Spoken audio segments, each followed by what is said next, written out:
the Shadows of Alexandria. A professor's deadly discovery unearths a lost relic, a hidden truth, and a race against time in the silent stacks of a midnight library. The night had fallen softly over the University of California, Irvine, casting long shadows across the empty campus.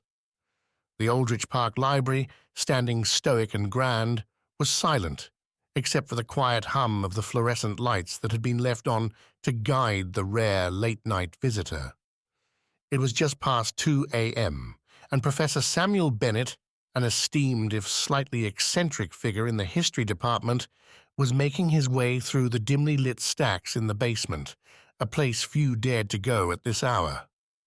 Professor Bennett had been researching the conquests of Alexander the Great for years, driven by an almost obsessive passion for unlocking ancient mysteries. That night, he'd been tracking down a rumor, an old note buried in one of the thousands of books tucked away in the library's labyrinthine archives. According to whispers he'd picked up from a retired librarian, the note supposedly pointed to a discovery that could turn history on its head: a lost diary of Alexander the Great himself.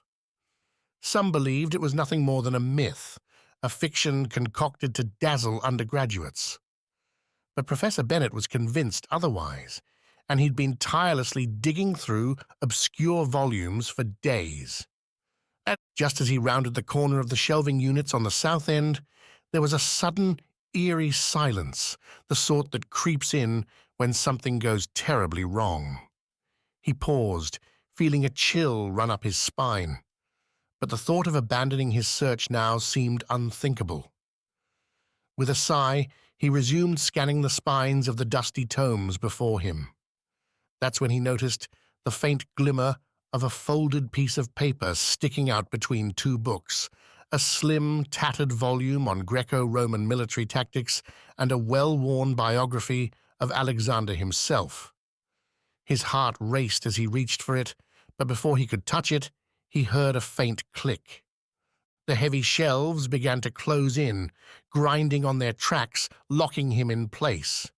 There was barely enough time to gasp before the darkness claimed him. The next morning, the library buzzed with attention unlike any it had seen in recent years.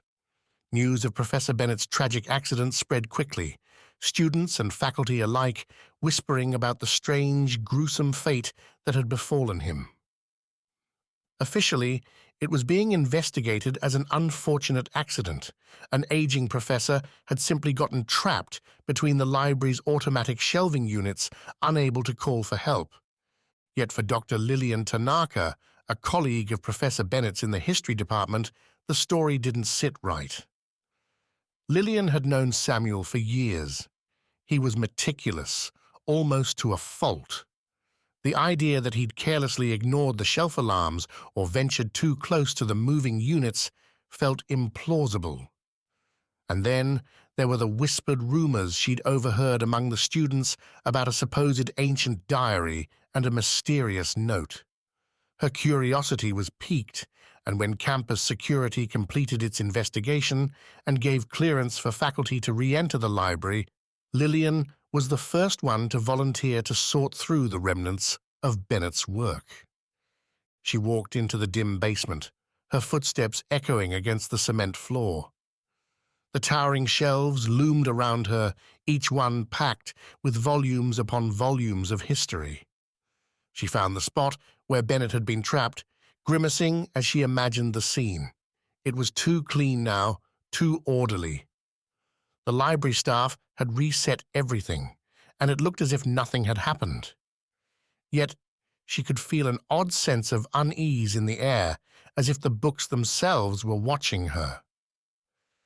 She started combing through the section of the shelves where Bennett had been last seen.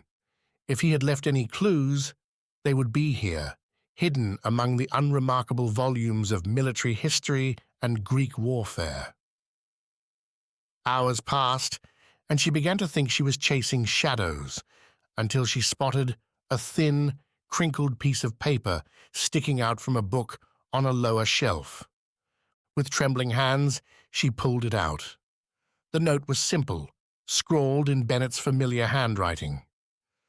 The diary lies in the forgotten corners of Alexandria, buried beneath the wisdom of the Ptolemies. Seek the parchment from Salmachus, and the map will follow. Lillian stared at the words, her mind racing. Alexandria? Salmachus? The references were cryptic, but they pointed to something tantalizing. She knew Bennett well enough to recognize his academic shorthand. Salmachus likely referred to the ancient fountain of Salmacis, tied to Greek myth and known for its mysterious properties. But what was the parchment from Salmachus, and where would it lead? "Find anything?" a voice suddenly asked, startling her. She turned to see Dr. James Morales, a sharp-minded archaeology professor with whom Bennett had frequently sparred over ancient Greek history. "Oh, James," she exhaled, trying to mask her surprise. "I thought I'd check his last research notes. I found this." She held out the note.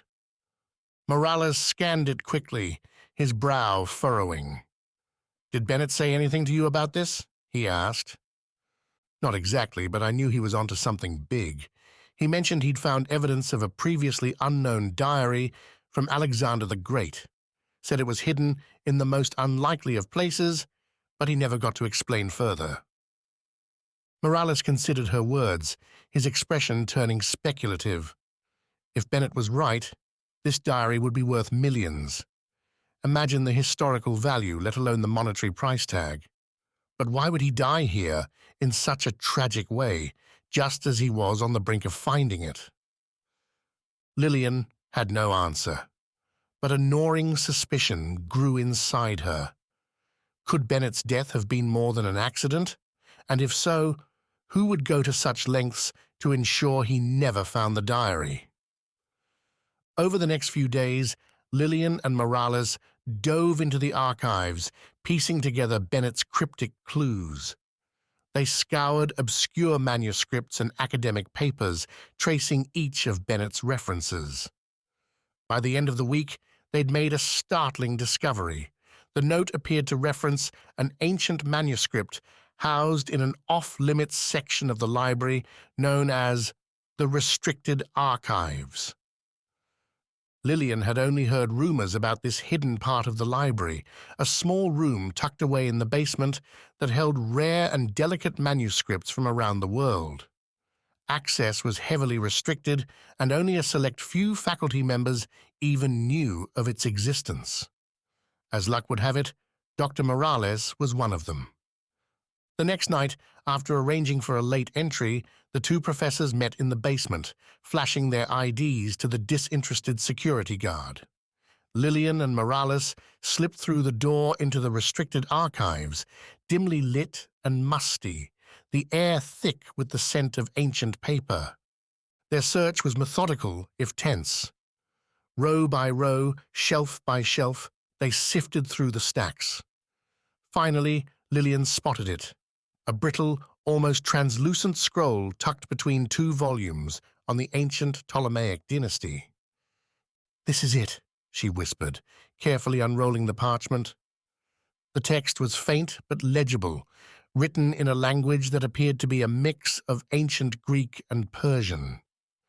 Her heart pounded as she deciphered the words.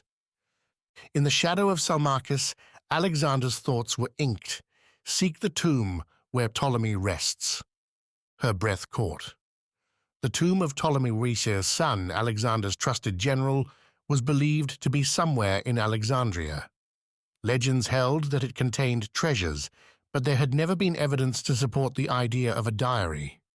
Just then, she heard a faint rustling, and before she could react, the lights flickered and went out.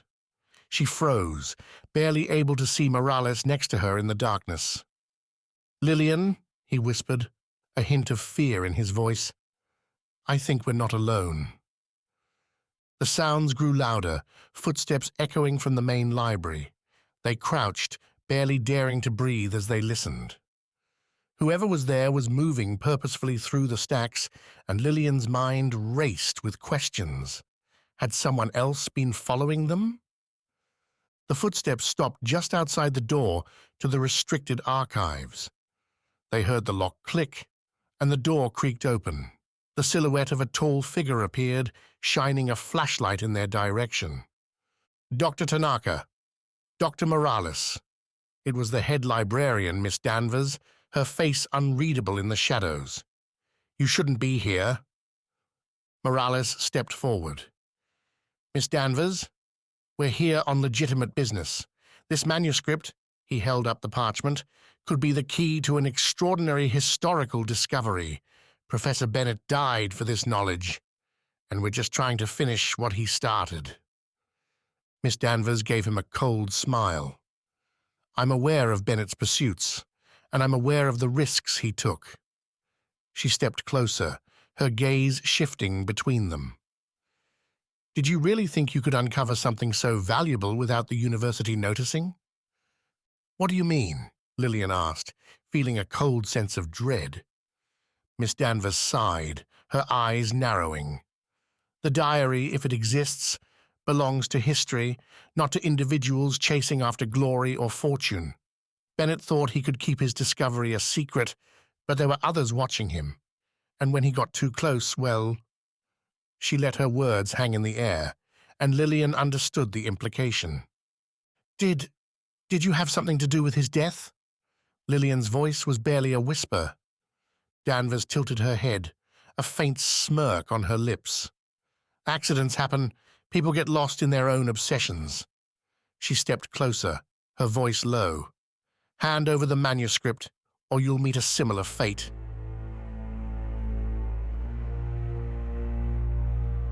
To be continued.